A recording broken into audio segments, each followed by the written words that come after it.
Dubliners. By James Joyce. Araby.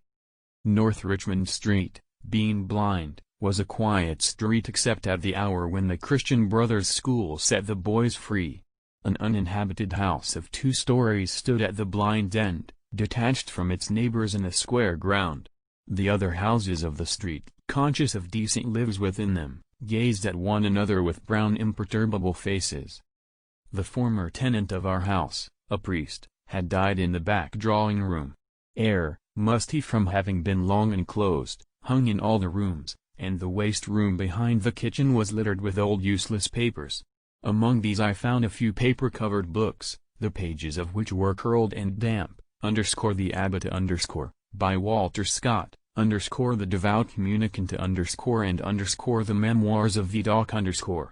I liked the last best because its leaves were yellow. The wild garden behind the house contained a central apple tree and a few straggling bushes, under one of which I found the late tenant's rusty bicycle pump. He had been a very charitable priest. In his will he had left all his money to institutions and the furniture of his house to his sister. When the short days of winter came, dusk fell before we had well eaten our dinners. When we met in the street the houses had grown somber. The space of sky above us was the color of ever-changing violet, and towards it the lamps of the street lifted their feeble lanterns. The cold air stung us and we played till our bodies glowed. Our shouts echoed in a silent street. The career of our play brought us through the dark muddy lanes behind the houses, where we ran the gauntlet of the rough tribes from the cottages, to the back doors of the dark dripping gardens where odors arose from the ash-pits, to the dark odorous stables where a coachman smoothed and combed the horse or shook music from the buckled harness. When we returned to the street, light from the kitchen windows had filled the areas. If my uncle was seen turning the corner we hid in the shadow until we had seen him safely housed. Or if Mangan's sister came out on the doorstep to call her brother into his tea, we watched her from our shadow peer up and down the street. We waited to see whether she would remain or go in, and, if she remained, we left our shadow and walked up to Mangan's steps resignedly. She was waiting for us, her figure defined by the light from the half-opened door. Her brother always teased her before he obeyed, and I stood by the railings looking at her. Her dress swung as she moved her body, and the soft trope of her hair tossed from side to side. Every morning I lay on the floor in the front parlor watching her door. The blind was pulled down to within an inch of the sash so that I could not be seen. When she came out on the doorstep my heart leaped. I ran to the hall, seized my books and followed her. I kept her brown figure always in my eye, and, when we came near the point at which our ways diverged, I quickened my pace and passed her. This happened morning after morning. I had never spoken to her, except for a few casual words, and yet her name was like a summons to all my foolish blood. Her image accompanied me even in places the most hostile to romance. On Saturday evenings when my aunt went marketing I had to go to carry some of the parcels. We walked through the flaring streets, jostled by drunken men and bargaining women, amid the curses of laborers, the shrill litanies of shop boys who stood on guard by the barrels of pigs' cheeks, the nasal chanting of street singers, who sang _come all you about O'Donovan Rosa, or a ballad about the troubles in our native land. These noises converged in a single sensation of life for me. I imagined that I bore my chalice safely through a throng of foes. Her name sprang to my lips at moments in strange prayers and praises which I myself did not understand. My eyes were often full of tears, I could not tell why, and at times a flood from my heart seemed to pour itself out into my bosom. I thought little of the future. I did not know whether I would ever speak to her or not, or, if I spoke to her, how I could tell her of my confused adoration. But my body was like a harp and her words and gestures were like fingers running upon the wires. One evening I went into the back drawing-room in which the priest had died. It was a dark rainy evening and there was no sound in the house. Through one of the broken panes I heard the rain impinge upon the earth, the fine incessant needles of water playing in the sodden beds. Some distant lamp or lighted window gleamed below me. I was thankful that I could see so little. All my senses seemed to desire to veil themselves and, feeling that I was about to slip from them, I pressed the palms of my hands together until they trembled, murmuring, _oh love, many times. At last she spoke to me.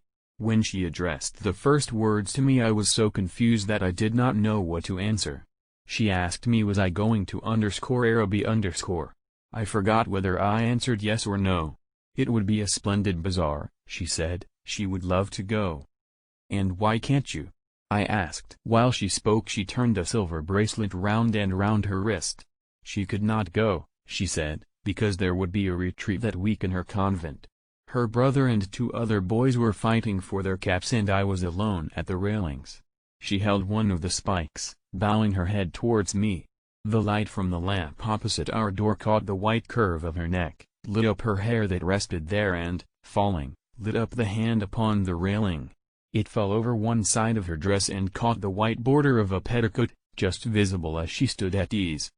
"It's well for you," she said. "If I go," I said, "I will bring you something." What innumerable follies laid waste my waking and sleeping thoughts after that evening. I wished to annihilate the tedious intervening days. I chafed against the work of school. At night in my bedroom and by day in the classroom her image came between me and the page I strove to read. The syllables of the word Araby were called to me through the silence in which my soul luxuriated and cast an Eastern enchantment over me. I asked for leave to go to the bazaar on Saturday night. My aunt was surprised and hoped it was not some Freemason affair. I answered few questions in class. I watched my master's face pass from amiability to sternness. He hoped I was not beginning to idle. I could not call my wandering thoughts together. I had hardly any patience with the serious work of life which, now that it stood between me and my desire, seemed to me child's play, ugly monotonous child's play. On Saturday morning I reminded my uncle that I wished to go to the bazaar in the evening. He was fussing at the hall stand, looking for the hat brush, and answered me curtly. "Yes, boy, I know." As he was in the hall I could not go into the front parlor and lie at the window. I left the house in bad humor and walked slowly towards the school. The air was pitilessly raw and already my heart misgave me. When I came home to dinner my uncle had not yet been home. Still it was early. I sat staring at the clock for some time and, when its ticking began to irritate me, I left the room. I mounted the staircase and gained the upper part of the house. The high cold empty gloomy rooms liberated me and I went from room to room singing. From the front window I saw my companions playing below in the street. Their cries reached me weakened and indistinct and, leaning my forehead against the cool glass, I looked over at the dark house where she lived. I may have stood there for an hour, seeing nothing but the brown-clad figure cast by my imagination, touched discreetly by the lamplight at the curved neck, at the hand upon the railings and at the border below the dress. When I came downstairs again I found Mrs. Mercer sitting at the fire. She was an old garrulous woman, a pawnbroker's widow, who collected used stamps for some pious purpose. I had to endure the gossip of the tea-table. The meal was prolonged beyond an hour and still my uncle did not come. Mrs. Mercer stood up to go. She was sorry she couldn't wait any longer, but it was after 8 o'clock and she did not like to be out late as the night air was bad for her. When she had gone I began to walk up and down the room, clenching my fists. My aunt said, "I'm afraid you may put off your bazaar for this night of our Lord." At 9 o'clock I heard my uncle's latchkey in the hall door. I heard him talking to himself and heard the hall stand rocking when it had received the weight of his overcoat. I could interpret these signs. When he was midway through his dinner I asked him to give me the money to go to the bazaar. He had forgotten. "The people are in bed and after their first sleep now," he said. I did not smile. My aunt said to him energetically, "Can't you give him the money and let him go? You've kept him late enough as it is." My uncle said he was very sorry he had forgotten. He said he believed in the old saying, "All work and no play makes Jack a dull boy." He asked me where I was going and, when I had told him a second time he asked me did I know the Arab's farewell to his steed . When I left the kitchen he was about to recite the opening lines of the piece to my aunt. I held a florin tightly in my hand as I strode down Buckingham Street towards the station. The sight of the streets thronged with buyers and glaring with gas recalled to me the purpose of my journey. I took my seat in a third-class carriage of a deserted train. After an intolerable delay the train moved out of the station slowly. It crept onward among ruinous houses and over the twinkling river. At Westland Row Station a crowd of people pressed to the carriage doors, but the porters moved them back, saying that it was a special train for the bazaar. I remained alone in the bare carriage. In a few minutes the train drew up beside an improvised wooden platform. I passed out onto the road and saw by the lighted dial of a clock that it was 10 minutes to 10. In front of me was a large building which displayed the magical name. I could not find any sixpenny entrance and, fearing that the bazaar would be closed, I passed in quickly through a turnstile, handing a shilling to a weary-looking man. I found myself in a big hall girdled at half its height by a gallery. Nearly all the stalls were closed and the greater part of the hall was in darkness. I recognized a silence like that which pervades a church after a service. I walked into the center of the bazaar timidly. A few people were gathered about the stalls which were still open. Before a curtain, over which the words _Café Chanton_ were written in colored lamps, 2 men were counting money on a salver. I listened to the fall of the coins. Remembering with difficulty why I had come, I went over to one of the stalls and examined porcelain vases and flower tea sets. At the door of the stall a young lady was talking and laughing with 2 young gentlemen. I remarked their English accents and listened vaguely to their conversation. "Oh, I never said such a thing." "Oh, but you did." "Oh, but I didn't." "Didn't she say that?" "Yes. I heard her." "Oh, there's a fib." Observing me, the young lady came over and asked me did I wish to buy anything. The tone of her voice was not encouraging. She seemed to have spoken to me out of a sense of duty.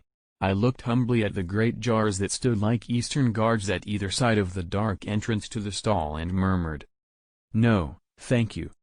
The young lady changed the position of one of the vases and went back to the 2 young men.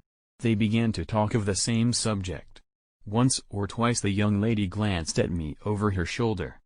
I lingered before her stall, though I knew my stay was useless, to make my interest in her wares seem the more real. Then I turned away slowly and walked down the middle of the bazaar. I allowed the 2 pennies to fall against the 6pence in my pocket. I heard a voice call from one end of the gallery that the light was out. The upper part of the hall was now completely dark. Gazing up into the darkness I saw myself as a creature driven and derided by vanity, and my eyes burned with anguish and anger.